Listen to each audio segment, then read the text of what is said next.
Let me bring in Abby Johnson before we move on. Abby, I wanted to get your take on the same question. What do you think happened after last week? I think people are fed up. I think patriots are fed up. I think people are finally saying enough. I mean, it's like Lauren said. I mean, are you kidding me? McAuliffe is saying that parents are no longer allowed to have a say in their children's education. I mean, what? I think that people are finally waking up to just the craziness of the left and the craziness of the liberal agenda, and they're just finally saying we're not doing this anymore. We're not taking it anymore, and they're seeing that the best way that we can fight against this is, yes, with our voices, Right. but also with our votes. And we cannot sit home. We cannot just sit home and complain about it on social media. We can't just yell at the news and yell at the TV. We have to actually get out and vote these people out of office. That's right. And although sometimes yelling at the TV seems to help a little bit in the moment. All right. Speaking of voting, let's look at Biden's poll numbers. I don't know if you saw this in the news, guys. If you got to go and put it on the screen. Look at this. He is really suffering in a big way. It's gloomy to say that. He says here, this is from Donald Trump, Save America.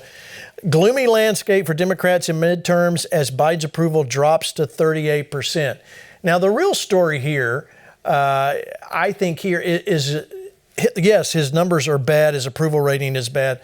But most of us, even the Democrats, say they're looking for that Biden probably won't last the year, or, he definitely won't last his whole term, and then Kamala will be in.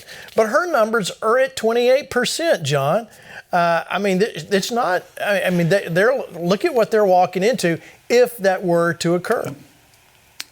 Yeah, I want to tie something in. You're exactly right. It's going from bad to worse. Dutch said it. He quoted Proverbs 28. When the righteous will rule, people rejoice. When the wicked rule, people groan. You can't have spiritual awakening until people get involved. And like Abby said, we're using our voice. How do we do that? We vote, but we also call our legislatures, like Representative Lauren Barber said. So what we have to do is be salt and light. We have to stay engaged.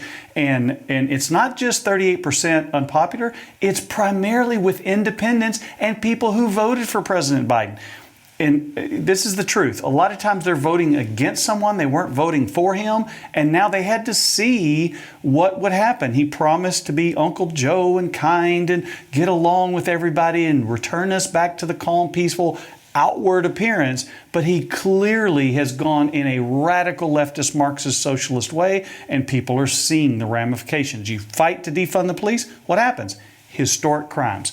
Jesus says, judge the tree by its fruit. Wisdom is justified by our children. So when they do wrong policies, the consequences are damaging to the people of this country, and they're waking up.